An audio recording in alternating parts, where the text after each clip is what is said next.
बिस्मिल्लाहिर्रहमानिर्रहीम। आज का जो हमारा टॉपिक है ये है system of recording of the patty cash book. के पैटी कैश बुक के अंदर जो हम रिकॉर्डिंग करते हैं, जो हमारे पास जो सिस्टम होता है, जो कैश हमें रिसीव होता है, हम उसको एक्सपेंसेस वगैरह को किस तरीके से मेंटेन करते हैं, तो वो कौन सा है। मतलब हमें अमाउंट जो मिलती है, एक्सपेंस की एस्टिमेशन कैसी होती है, किस तरीके से उसके पेमेंट मिलती है, उसके हिसाब से 3 सिस्टम है हमारे पास। एक को हम कहते हैं open system of petty cash book, दूसरे को हम कहते हैं फिक्स्ड एडवांस सिस्टम और तीसरे को कहते हैं इम्प्रेस्ड सिस्टम। अब इसमें जो मोस्ट फेमस है, जो कि यूज होता है, मोस्ट कॉमनली यूज होता है, वो ये वाला सिस्टम है, इम्प्रेस्ड सिस्टम। और अब देखते हैं हम तीनों में डिफरेंस क्या है। Open system of petty cash book, इसमें क्या होता है, वो कहते हैं under this system chief cashier grants the petty cashier a certain amount to meet petty expenses. When such amount is over then petty cashier may demand for more cash. मतलब क्या हुआ इसका कि इस सिस्टम के अंदर जो चीफ कैशियर होता है, जो बड़ा कैशियर है, जिसके पास मेन कैश बुक का हिसाब खाता है, वो फिक्स एक पर्टिकुलर अमाउंट दे देता है। पर्टिकुलर अमाउंट मतलब कि उसने सपोज कर लिया 10,000 रुपये, उसको दे दिए कि भाई ये तुम्हारा, इनमें से अपने पैटी एक्सपेंस वगैरह पे करने हैं। अब वो जो पैटी कैशियर था वो उसमें से पेमेंट करता गया और पर्टिकुलर टाइम के लिए दिए गए थे, महीने के लिए फॉर एग्जाम्पल, तो महीने से पहले उसके पास 10,000 खत्म हो गए। अब वो क्या करेगा, चीफ कैशियर को कहेगा कि भाई पैसे खत्म हो गए, या सर पैसे खत्म हो गए, आप पैसे और दीजिए। वो अब उसमें से 2,000 या 1,000 या 3,000 जो वो कहता है वो उसको और दे देगा। तो ये चलेगा ओपन। मतलब ये ओपन है कि एक्सपेंस के हिसाब से आप कैश लेते जाओ करते जाओ, एक्सपेंस के हिसाब से कैश लेते जाओ करते जाओ। मतलब ओपन है कि बस एक्सपेंस बढ़ते जा रहे हैं तो कैश लेते जाओ, कोई मसला नहीं। ये इस तरह का सिस्टम है। तो वो यहाँ बात कर रहा है कि when such amount is over then petty cashier may demand for more cash, ज्यादा पैसा वो मांग सकता है उससे। Thus the cash is open according to the need of meeting expenses. Cash open है उसके लिए, मतलब ये एक्सपेंस आप देखो, उसके अकॉर्डिंगली आप पैसा लेके आप उनको पूरा कर सकते हैं।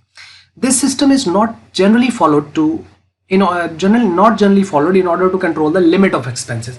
इससे क्या होगा कि पैटी कैशियर को ये लगेगा कि भाई पैसे तो आ जाते हैं, जो एक्सपेंस हो रहा है करते जाओ, पैसे आ जाने, फिर एक्सपेंस बढ़ेंगे हम फिर मांग लेंगे पैसे। तो ये इससे एक्सपेंसेस जो है वो ज़्यादा होने के होते हैं चांसेस, जिसकी वजह से इसको रिकमेंड नहीं किया जाता। लिहाजा ओपन सिस्टम जो है वो most of the organization use नहीं करती।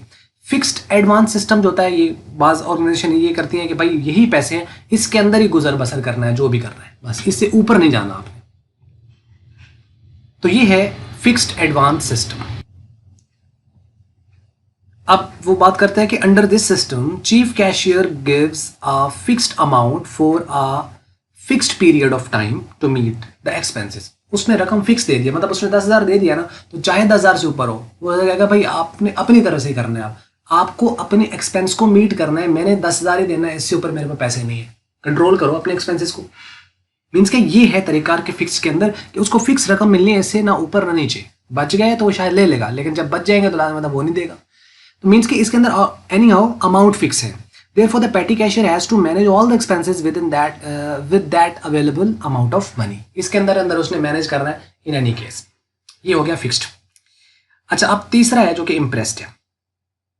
इम्प्रेस्ड जो है, इसके अंदर भी फिक्स अमाउंट होती है, लेकिन एक्सपेंसेस, मतलब इसको आप यूं समझ लें कि आप 2 साल या 2 मंथ्स का आप ले लें। पहले महीने उसने उसको 500 रुपए दे दिए, अगले महीने, और उसने पूरा महीना खर्चे करता गया, उसमें से हो सकता है 400 रुपये खर्चा हुआ है, 100 रुपये उसके पास बच गया है। अब उसने पिछली बार उसको 500 दिए थे, लेकिन अब जो चीफ कैशियर होगा ना, उसको मजीद 400 रुपये देगा, ताकि उसके पास फिर 500 हो जाए, जितने उसके पास पहले थे। मतलब इसे कहते हैं इम्प्रेस्ड कैश। ये उसने मेंटेन करना होता है। खर्चे से ऊपर चला जाएगा तो वो अपनी एस्टिमेशन को रिकंसिडर करेंगे। इसके अंदर इम्प्रेस्ड सिस्टम के अंदर क्या होता है, यानी एक एस्टिमेशन की जाती है, एक तखमीना लगाया जाता है कि खर्चे हमारे कितने हो सकते हैं ज़्यादा। उसके अंदर तखमीने के तहत, एस्टिमेशन के तहत फिर उसको पैसे ग्रांट किए। उससे ज़्यादा हो जाए तो अपने एस्टिमेशन को वो रिकंसिडर कर सकते हैं, तो उसको वो लिमिट को बढ़ा सकते हैं, कम कर सकते हैं। तो बार क्या उसको इम्प्रेस्ड सिस्टम के तहत इम्प्रेस्ड कैश मेंटेन करना होता है। इसके अंदर कुछ पॉइंट्स हैं, साथ साथ आपको समझ आएंगे, मैं बात करता हूँ यहाँ पे। तो आइए इसको देखते हैं। जब बात कर रहा है कि under this system petty expenses are estimated, इसके अंदर सबसे मेन जो बात है वो ये है कि एस्टिमेट करेगा वो for a particular period an amount equal to the estimation is handed over by the chief cashier to the petty cashier. जितने वो एस्टिमेशन कर ली उन्होंने, फॉर एग्जाम्पल उन्होंने कहा जी 5,000 है, तो 5,000 रुपये पकड़ा देगा कि भाई ये है। अब वो उसी 5,000 में से खर्चे करता जाएगा। एट द एंड जब उसका यानी 1 महीना था खत्म हो गया तो उसमें से वो हिसाब देगा उस 5,000 का। अगर कुछ पैसे बच गए हैं तो जो चीफ कैशियर है मजीद जो डिफरेंस होगा ऊपर, यानी जितने खर्च हो गए, जितना रियल खर्चा हुआ उतने पैसे वो उसको और दे देगा और उससे कहा कि तुम्हें इसी को मेंटेन करना, मतलब अमाउंट फिक्स है। लेकिन ये है कि अगर वो उस पर खर्चा हो जाता तब भी कोई मसला नहीं है, वो उससे ले लेगा, और उससे नीचे हो जाता तब भी कोई मसला नहीं, जितना खर्चा होगा वो उसको पैसे मिल जाएंगे। यानी जितना खर्चा होना है ना उतने पैसे उसको मिल जाने, लेकिन ये है कि उसको एक पर्टिकुलर अमाउंट मेंटेन करनी है। That is the impressed system of recording in the cash book, पेटी cash book. This amount of cash is called impressed system. ये जो उसको मेंटेन करना होता है इसे कहते हैं इम्प्रेस्ड कैश। तो आपने इस टर्म को भी याद रखना है, इम्प्रेस्ड कैश हम किसे कहते हैं ये पता होना चाहिए। At the expiry of the fixed period, petty cashier prepares a statement of the petty expenses and submit to the chief cashier. जब पीरियड एंड होगा तो अपनी एक स्टेटमेंट बनाएगा पेटी एक्सपेंसेस की और वो चीफ कैशियर को सबमिट करेगा। After the examination of the statement the chief cashier hands over the actual amount spent. ये बात आपने नोट करनी है यहाँ पर, ये जो एक्चुअल अमाउंट स्पेंट हुई, अमाउंट स्पेंट वो हैंड ओवर करेगा, यानी इतना खर्चा हो गया उसका वो उसको दे देगा to the petty cashier. Thus he again has amount equal to the impressed cash. अब देखें अगर सपोज 500 रुपया उसको दिया था, 400 खर्चा हुआ, उसने कहा जी 400 खर्चा हुआ है, तो वो उसको जो चीफ कैशियर होगा वो मजीद उसे 500 अब नहीं देगा, उसे वो 400 और देगा। तो 100 उसके पास पहले बचा हुआ है, 400 ये मिला के अब उसके बाद फिर 500 हो गए, अब उसने फिर उस 500 में से खर्चा करना, ये है। Thus he again has the amount equal to the impressed cash. Therefore we say that under the impressed system petty cashier starts petty cash book every time with an amount equal to the impressed cash. इसके अंदर यानी उसका impressed cash जितना है उसके equal amount से उसने हर बार start करना है, उसको शुरू करना है वहां से।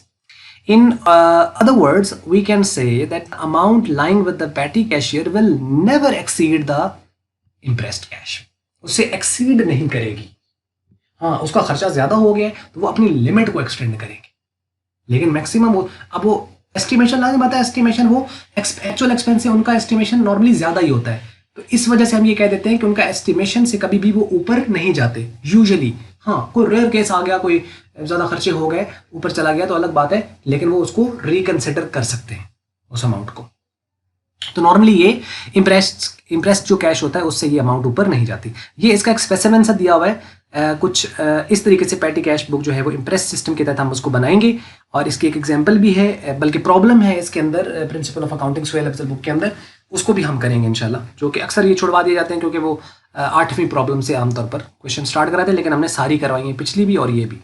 तो अब इसमें देखिए एक कॉलम आ जाएगा अमाउंट रिसीव्ड का, और यही एक रसीद का कॉलम होता है, दैट्स इट। इसके अलावा कोई रसीद का कॉलम नहीं है, बाकी सारे पेमेंट्स के कॉलम है। अच्छा, अब इसमें रिसीट्स जो भी उसको ये पैसे उसको मिले, यानी चीफ कैशियर ने 5,000 रुपया दे दिया उसको कि भैया 5,000 ये ले लो, इसमें से आपने खर्चे करने हैं। अब वो 5,000 इसने अपने इधर रिसीट साइड पे लिख दिया।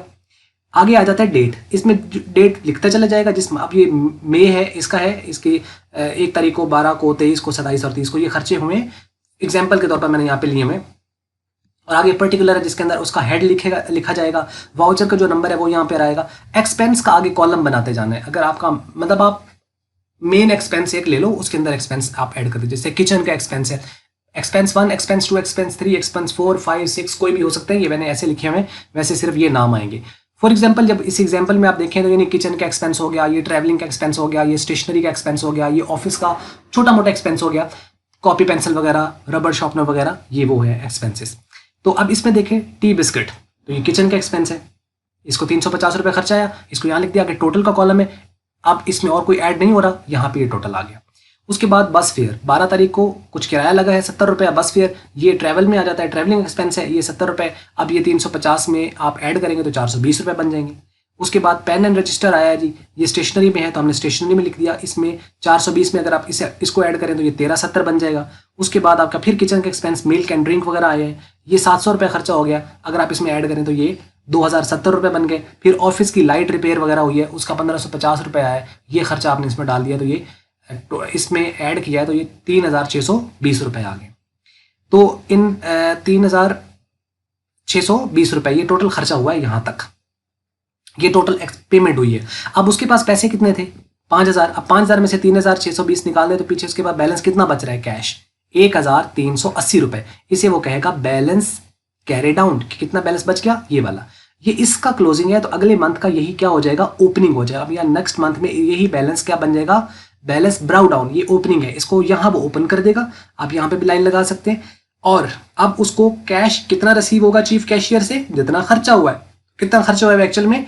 3620 ये वो चीफ कैशियर उसको दे देगा। अब इतना बैलेंस उसके बाद पहले पड़ा हुआ है, इतने पैसे फिर मिल गए। अब उसके पास कितने आ गए? दोबारा से उसके पास कितने पैसे आ गए? 5000। और इसी को तो कहते हैं इंटरेस्ट कैश। 5000 से शुरू हुआ, 5000 पे एंड हो गया। ये है इसका एक स्पेसिमेन सा। इसके अकॉर्डिंगली हम इंशाल्लाह प्रॉब्लम लेके चलेंगे। उम्मीद करते हैं आपको ये समझ लगी होगी। तो बस ये वीडियो थी जी। और इसके अंदर अगर आपको मल्टीपीडिया की ये वीडियो अच्छी लगी है तो फिर आप इसको लाइक कर लें, शेयर कर लें दूसरों के साथ। अगर आपको अच्छी नहीं लगी इसको आप डिसलाइक कर दें। और वीडियो देखने का आपका हमेशा की तरह बहुत बहुत शुक्रिया।